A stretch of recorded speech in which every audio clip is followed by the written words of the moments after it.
Hi, welcome back to my channel. My name is Joe. If you're new here, welcome, and I hope you consider subscribing. I make videos on basic sewing and bag making. So let's begin. First, move your drop feed control to the right side to lower the feed dogs. Remove the all-purpose sewing foot and replace it with a button sewing foot. Set the stitch length to 0.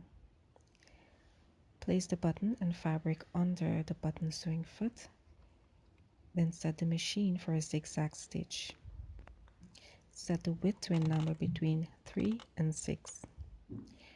Turn the hand wheel to check that the needle goes cleanly into the left and right holes of the button. Adjust the stitch width as needed. Slowly sew on the button with about 10 stitches. Raise the needle out of the fabric and set the machine for straight stitch again. Then sew a few securing stitches to finish. If a shank is required, place a darning needle on top of the button and sew.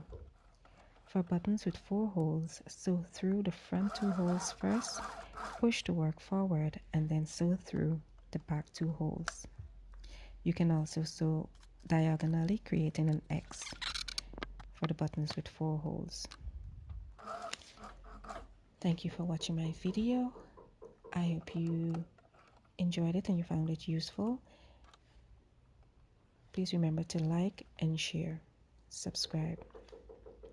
You can check out some other videos on my channel. Hopefully you find something useful. See you in the next one.